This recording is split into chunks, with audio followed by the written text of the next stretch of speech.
when you believe in the company, then you can just push it to the next level because I want to do what they're doing. I have learned the grace of it's okay to be told no, because maybe it's just not the right project, or maybe it's just the timing is the issue and it's not the project. I don't need to give up on it. If I really believe in my gut, this is what we need to be doing, then I'm going to just keep bringing it back up. I believe in it, and so eventually the timing will be right. Marketing's not a one size fits all. It's literally based and built on relationships and what our brand is, and I want to make sure that we are conveying that out there. One of the things that I think you're doing the best at is creating a culture internally where they feel proud of your company and your logo as Harbin Lumber. We've been there for over 100 years. Our culture, our people are huge, our customers, and it's just making sure you know who your business is and what you're trying to put out there is the first thing. Welcome to the Grit Blueprint Podcast. I'm your host, Stephanie Couch. This is the spot where leaders talk about the stories, strategies, and systems that win in the building industry. We unpack how leaders and brands build their reputations and become unmistakable. Welcome to the Grit Blueprint Podcast. I'm your host, Stephanie Couch, and I am here today in Denver at the Do It Best True Value Market, live with my friend and guest, fellow Georgia girl, Ashley Guest from Harbin Lumber. Welcome to the show. Thank you for having me. And we just got off stage. We did a marketing panel today. You crushed it. And we had three ladies and myself up there talking about marketing and all the things that are happening. So I want to do an intro for you really quickly, and then we're going to get into some questions. You guys are going to love her. She is the best, and she is a marketing manager that's been in the business now for a little while, but the business is a fourth generation, over 100 years old, right? 1917, and they're in Georgia, so close to me. And I've gotten to know Ashley a little bit over the last year. Her story is one you need to hear because she was not born into the business. She started at Harbin about 4 years ago, and there was no marketing playbook. There had been some people that had been in this job before you, didn't quite work out. But you really decided, I got this, I'm taking on this role, and you've done a great job. You're a Clemson graduate, mom of two tiny humans. Your husband, Lucas, is actually here with you. And if you've ever wondered what it looks like to really build a brand from scratch in a local community, she is going to tell us the story today. So welcome to the show. I'm excited to have you. Thank you so much for having me. It's an honor to be here. I have been affectionately referring to you as the Lumberyard Reese Witherspoon. So It's an honor.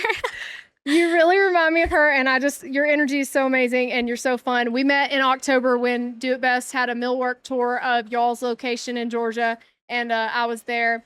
So tell me a little bit about how you got started with this job, because you found a listing online, is that right? Yes. And you just applied, and you'd never been in the lumber industry, never been in the hardware industry. So what made you think, like, this is for me, I'm going to apply? It was perfect timing. It was God's plan, obviously, because right when I just had my firstborn son, and I was looking for something where I could use my degree, but close to home, because family is very important to me. And this marketing position was right at my back door, literally in Lavonia. Wow. So I'm so thankful for this opportunity. They took a chance on me. It's really awesome that you found it, and like you said, you went to school in Clemson, so Yes. a little ways away from Lavonia. But Lavonia, for those of you who don't know Georgia, it's a pretty small little place, right? Yes. Not sure how many people are in Lavonia, but we both live in rural towns in Georgia. And Harbin has been there a long time, so they have a lot of locations. Tell us a little bit about just the business, just in general. Well, Harbin is a big family company. Being a fourth generation, family is everything. And it's one of the things that I immediately fell in love with them. In my interview, I was very transparent. I was like, look, I'm a mom and always will be a mom first. And so there's like, okay, what else are you worried about? Like, oh, nothing. This is great. So I feel like working for a company that believes in family first and those values, and having someone believe in you and stand beside you makes the job easy. Yeah. And then when you believe in the company, then you can just push it to the next level because I want to do what they're doing. Yeah. And you had majored in marketing in college. Yes. But had you ever worked in the area, or what were you doing beforehand? I actually worked in insurance for 4 years, B2B insurance, and it was a lot of traveling. And then when I had my son, traveling's not an option. Yeah. So it was, like you said, just perfect timing. And now I was able to do more creativity and using that outlet in more ways. And they gave me a blank canvas. When I walked in, they're like, look, we really don't have a structure. We have things that we've done, we've tried, but there's not a set plan. And so they gave me this beautiful blank canvas and a paintbrush and said, go at it. And I said, okay. And so there's been a lot of trust between them and me, and testing and pushing a little harder than what we were not used to. Yeah. And it's kind of worked. That's so cool. They are a great business. I love Wesley and the team, and y'all, I see your trucks everywhere. Yes. So y'all are doing a lot of business in my area. When you first started, I want to hear the story because you told me about this. I thought this was great. People were calling you the balloon lady. So what does that mean? How'd you earn that name? And do you still own that title? Do they have a balloon crown for you somewhere? I'm waiting on the crown. But the balloon lady came from anytime we would have an event, I wanted to do a little extra. We just had to add the cherry on top, okay? So if we can have a balloon arch or some helium going up and it's a National Donut Day or, an employee's retiring, I want them to feel special, and we're going to do that. So I would make balloon arches like crazy. And then if it's a really big event, again, I'm one person, so I have learned the grace of outsourcing. I do have some people who can do those for me. That's great. But I still love a good balloon arch, even in my personal life. Okay. Well, a monogram and a balloon arch. What's better? I totally agree with you. Well, and I think there is something to that. I know we're kind of saying that in jest, but it's really true that to make people feel special, even for something that isn't some giant moment in everyone's life, but in their life, they have a baby for the first time, or their grandkids, or whatever it is. It's really important, and you're doing that in a lot of ways in your actual job. So tell me a little bit about how you're celebrating internally with employees and what you're doing and how you kind of capture those moments. Internally, we do have a company newsletter that goes out at the beginning of every month that will show what's happening at all of our locations, because you don't get to see each other. And so that's where we'll post in there the We Are Family portion, where if you have a baby announcement, or you just got married, or you got engaged, or you took your kids to Disney World and you want to share it with everyone, we're going to post it in there. And then also we do something really sweet is if you do have a baby, we send them a little bundle box with a passy and a onesie, and then a gift card for some diapers for their new bundle of joy. So great. And so just doing those little extra things to make your employees feel seen, and to know that we are a company, but we are family first. You spend most of your time with your work people, and so those are your people. Yeah. You got to take care of them, and they're going to take care of you. Yeah, and I know that really makes a difference to people, that you're taking the time and spending the effort to think of them and to have them be seen. I think everyone at their core, we want to know that we're appreciated and that we're loved. And it's a big deal when your work does that. Some people don't even have that at home.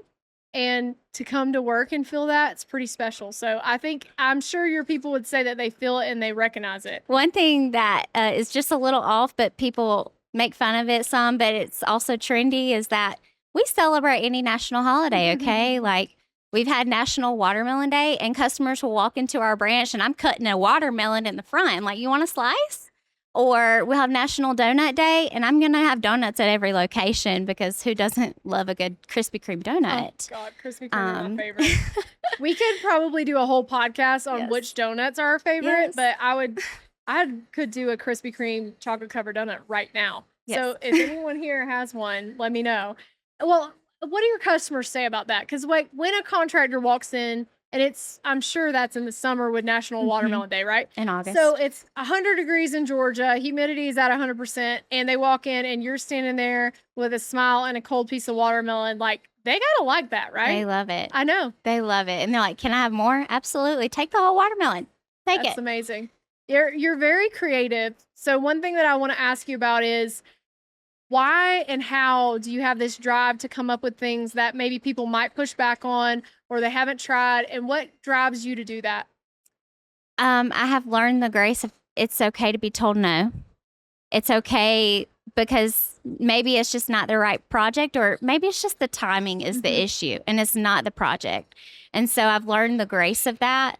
But when that pushback, if you're passionate about it, I've learned I don't need to give up on it. If I really believe in my gut, this is what we need to be doing, then I'm going to just keep bringing it back up. I believe in it. And so eventually the timing will be right. And that actually kind of happened recently. I will share a little story. Yeah, tell me.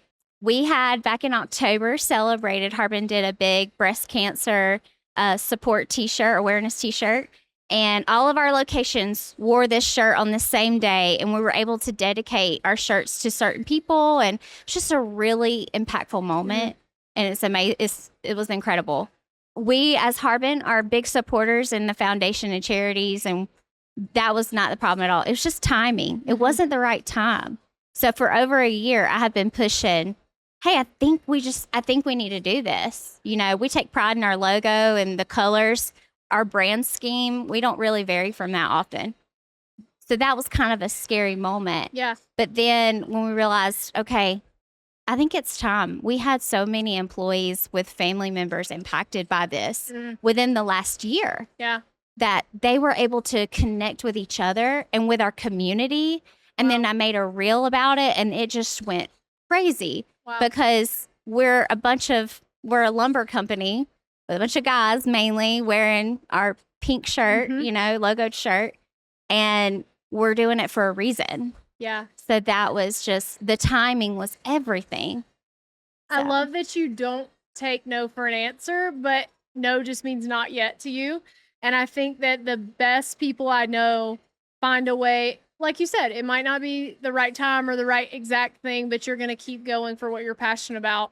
And I'm certain that that's why you've been successful in this job, in this industry that doesn't really love marketing a lot. I mean, our industry is not like super marketing forward. And the places that you're working, like you said, it's a lot of men and they're doing different things, but they've really embraced this. So it's really great that you've been able to go in there and be so courageous and get it done. This episode of the Grit Blueprint podcast was sponsored by Do It Best Group. Do It Best Group is the largest co-op in the world, and they help independent hardware and lumber yards all over North America win. Do It Best offers services, products, and people that can help you win long term. They are the champion of independence. I want to talk about your 4 C's. So you actually have 4 C's of marketing, and this one-woman squad that you've built of yourself for Harbin is using this in a different way to make sure that you're seen in your community in different places. So tell me about the 4 C's. 4 C's are our community, our culture, our customers, and then overall consistency. And I came up with this because being one person, I don't want to fall short in one area. And this is the best way I knew how to organize it, just to maintain some kind of balance. I believe that if you touch every single bucket, then you're doing your job in marketing. Some seasons, one bucket might be heavier than the other bucket, but if you're consistent overall, you're going to see the results. But if you let a bucket get empty, you also will see the results of that too. Yeah. And with the personal thing of having a small team, you know what's important maybe to you, but something else might be important to someone else. So how do you kind of survey what people need? And, you know, you have outside sales teams and you have inside sales people. You have all these different people. How do you know what's important to that internal culture and also to your customers specifically? A lot of communication. So they'll call me, a salesman will call me and say, hey, do you have XYZ for this customer? Yes, we can do that. You know, and making things tailored to them. I mean, marketing's not a one size fits all.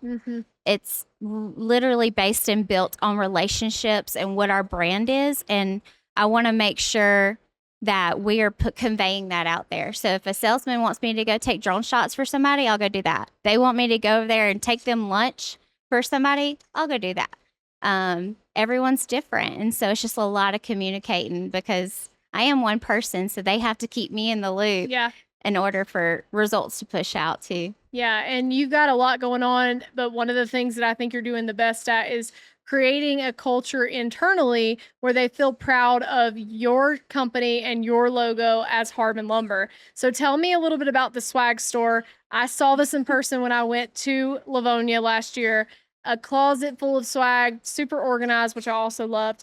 But you also have an online store for your employees. So tell us a little bit about that, how it works, and what the feedback has been from that. We have an incredible partnership with a local vendor, and they kind of run the background of this store. It's an online promo place link that we can use, and it has a little bit for everybody. There's hats, there's polos, there's t-shirts, there's stuff for men and women, button downs, and babies shirts, and all kinds of things. And so how this came about, it was just t-shirts at first. And then we realized, again, what works for me is not going to work for you. Mm-hmm. And so quickly that kind of evolved to, okay, we need to do more. And so this partnership with this vendor, I meet with them, we look at inventory. I put hands on things and make sure this will work for our yard guys. They need this, especially when it's cold. Or, this is a good polo for our customer.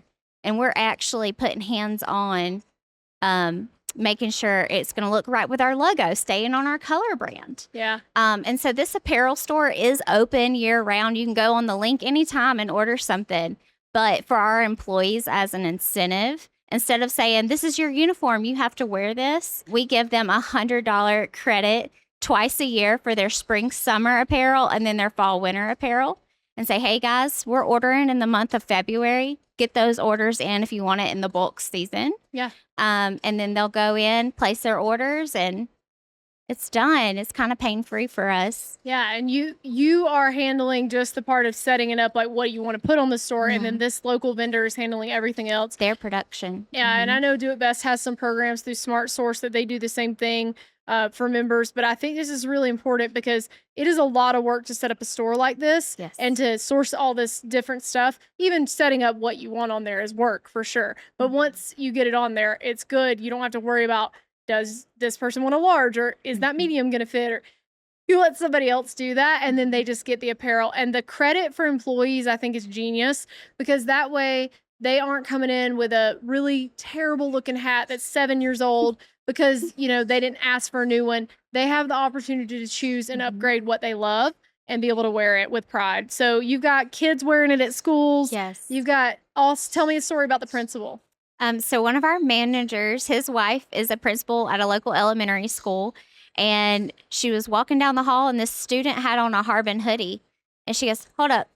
Hey, my husband works there. And he goes, my brother works there, and they work at the same location. I love it. And so they were able to connect that relationship immediately. And things like that happen organically all the time. Like, I was at the grocery store, and this guy had on one of our hoodies, and I said, I don't even know who he is, but that's our logo. Yeah. That's marketing. And then, our little league teams, we have people wearing our hats. And anytime you see your logo out there, and we're big hat people. Yeah. Disclaimer, big hat people. So we have several hat options, and everyone's always asking for hats. So I'll give you a hat if you'll wear it. There is not much that I haven't seen a contractor willing to do for a hat that's like the right style with a cool logo, especially a leather patch or something on it. Right. They go crazy for it, and they will literally fight you for your truck driver or whatever if they have them. Like, hey, you got any more of those hats? Right. It works, and it is very affordable marketing. We do a lot of things for a lot of money, but that's something for $12 to $20. You can get a pretty good bit of advertising on somebody's head. They're wearing it every day. So I like it a lot. I think it's great. You are doing so many different things, and I know there's a lot of people that are.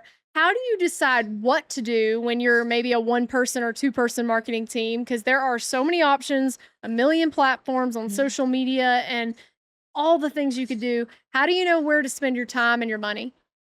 First, have to look at your company. I looked at Harbin when I first got there, and we have this history book of who we are. I read that thing front to back and used it as my guide of, okay, I'm going to embrace Harbin and what our goal is, right? So the family aspect, the story of who we are. And then I put that out there, okay, in our community.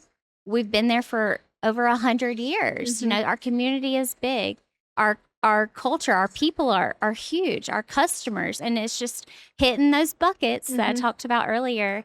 But making sure you know who your business is and what you're trying to put out there is the first thing. Yeah. You have to like embrace it. And then how do you know when you post on social, what platforms, or do you do 4 times a week, or how do you know what to do on that? Because I mean, everybody social media is a that. beast. Yes, it is. It is its own beast.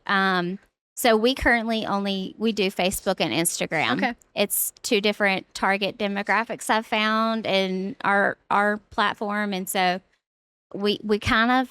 I try to do reels at least once a week. And then I make sure I put in some employee appreciation posts and then a community post of what we're doing with our foundation. I try to split it up and at least do 3 to 4 times a week just to keep some kind of consistency going. Well, I see your stuff all the time, so you're consistent, and I love that. I want to ask you a little bit about basically what would you do if you were brand new, starting out, knew nothing about the industry, and you went back to day one. What would you tell someone that is baby Ashley starting 4 years ago, didn't know what she knows now? What do you wish you had known then? That's a good question. I would say to continue to learn and don't be scared.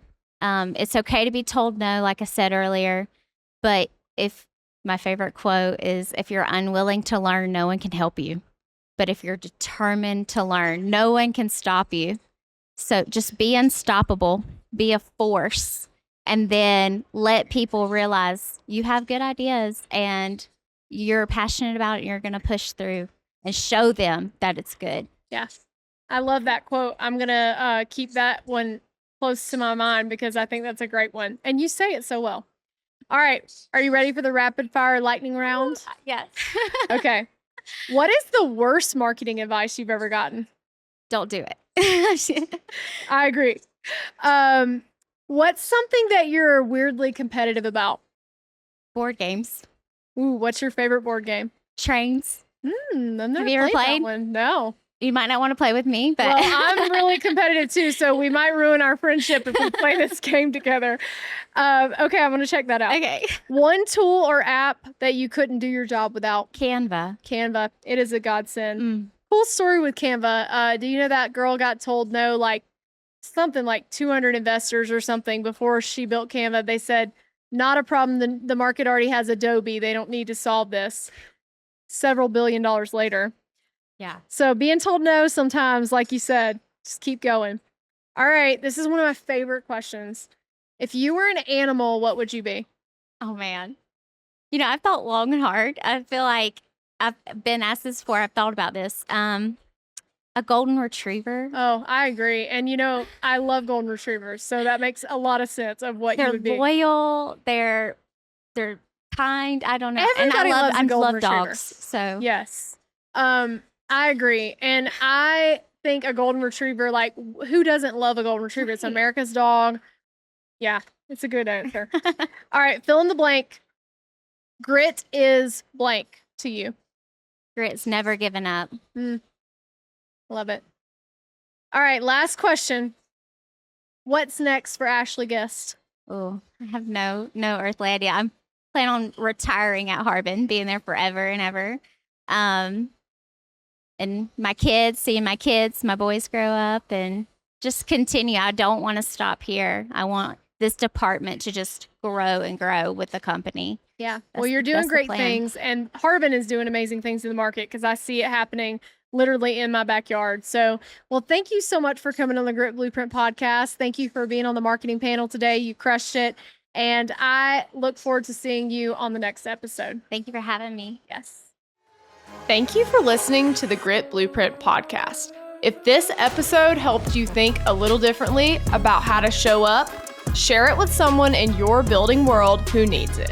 If you're ready to turn visibility into growth, then head to gritblueprint.com to learn more and book a call to talk to us about your growth strategy. Until next time, stay unmistakable.